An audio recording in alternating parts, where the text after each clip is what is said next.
It's been weeks and weeks since I discussed on video about the electrics that need happening down here.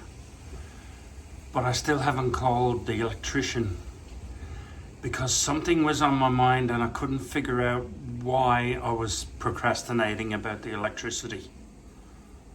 But it hit me in bed last night.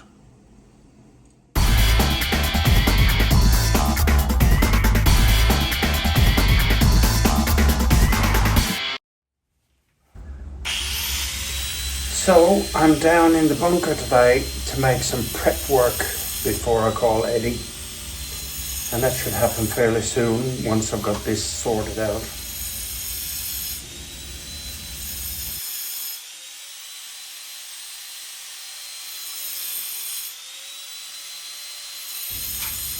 So I mentioned before that I want these plugs raised up here.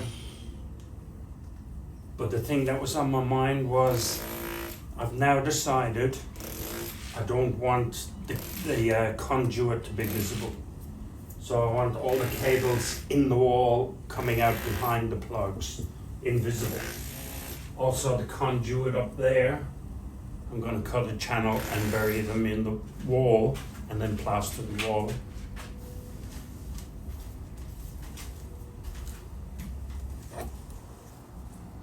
So that's the idea. This will move up to there to cover that hole, and the cable from here will go in there and come out up there.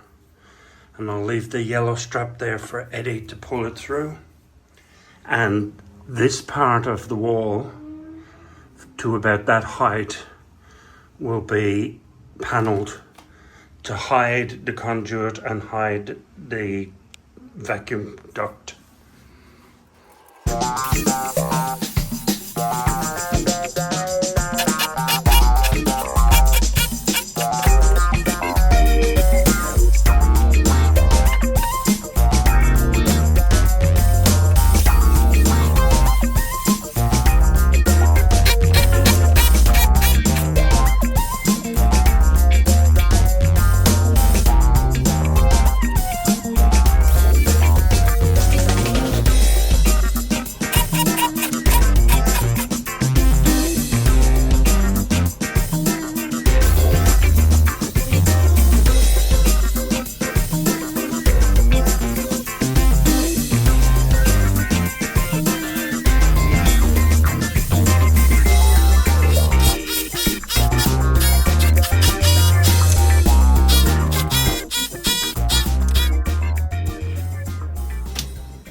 I'm spent.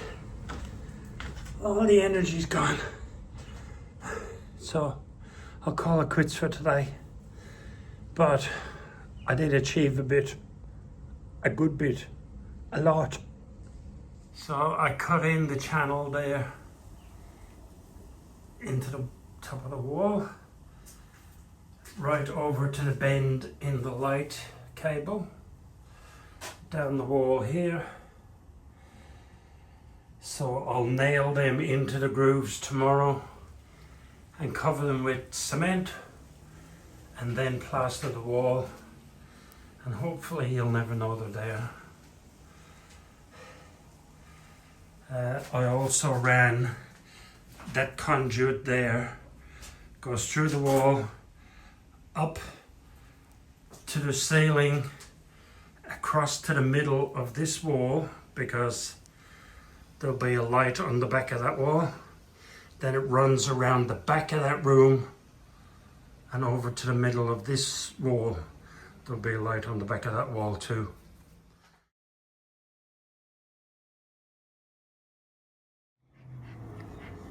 Look at that view! Must be infantry on exercise over there, I reckon.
have done a skim coat on the wall, skim coat of plaster.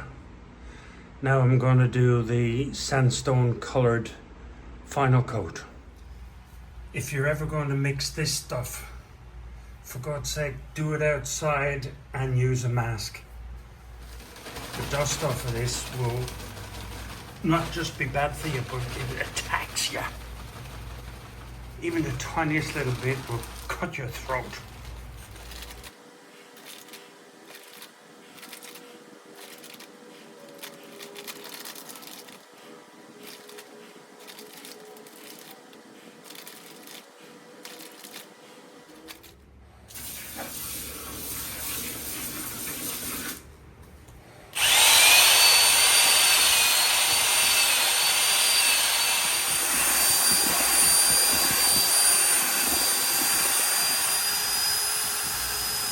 But it is lovely stuff to work with once you've got it mixed.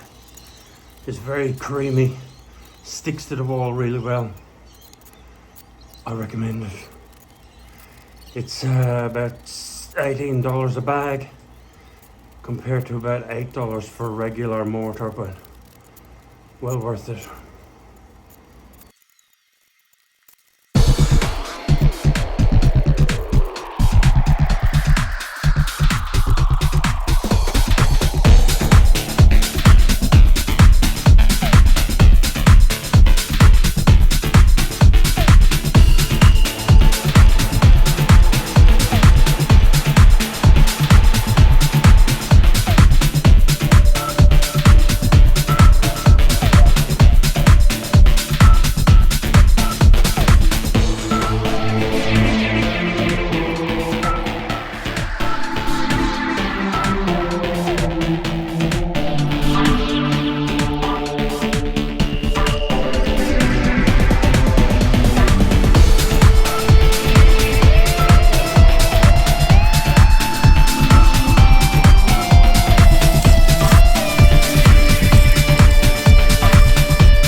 I think it's time to sharpen the blades.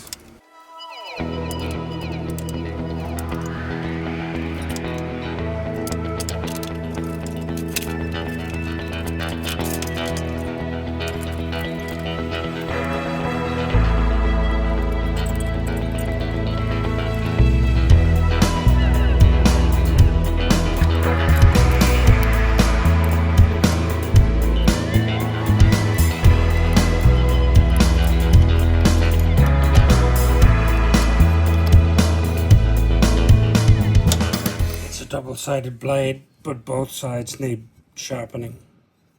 I've obviously turned it around before, so out she comes.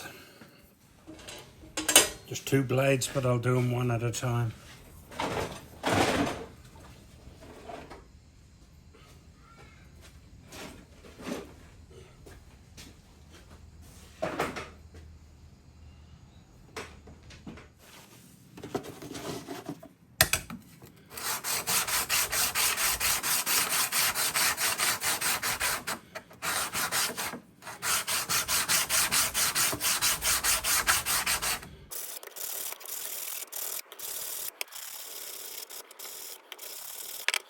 Feels sharper already.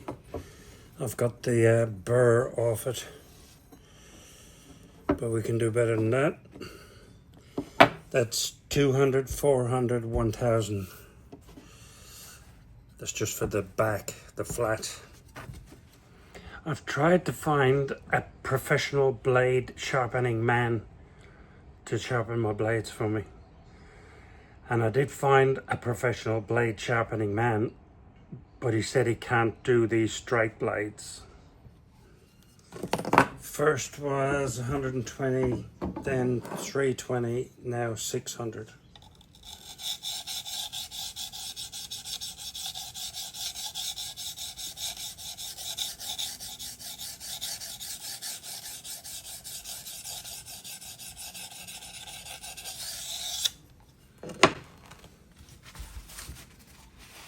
And now 1500.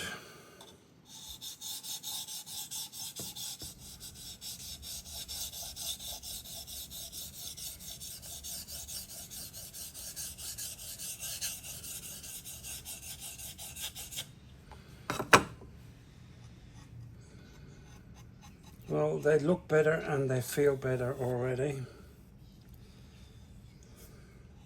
They're not exactly sharp, but better than being blunt.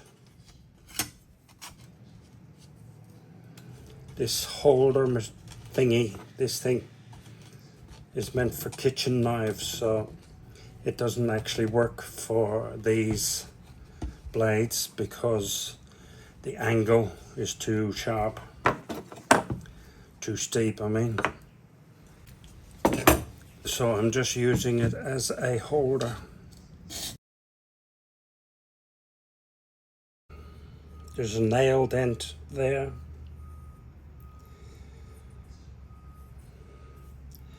They actually feel a lot sharper than when I took them out. Though not hair cutting sharp. I'll put that back in now and get the other one out.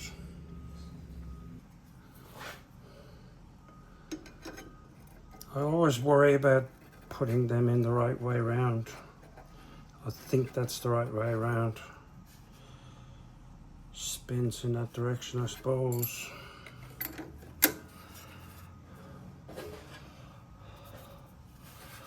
Now this is tricky, using this tool to get them in the right depth across the board.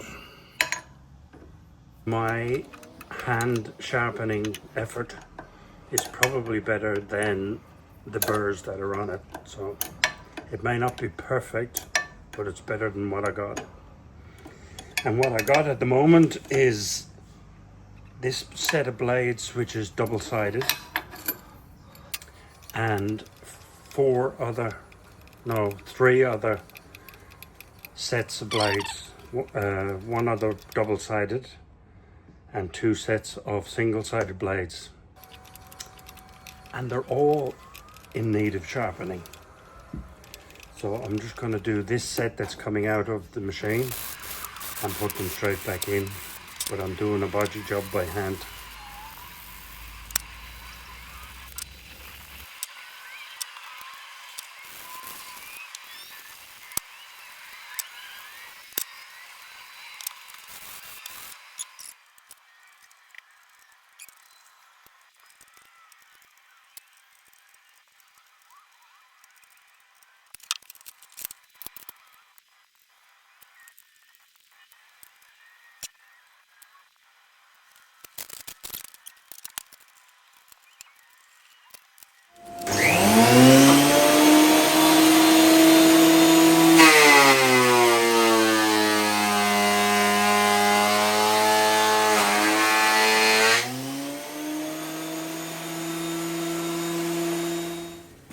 Worked well. The sharpening, that is. The machine's dodgy. You can see, I don't know if you can see a line. Yeah, a line there and a line there.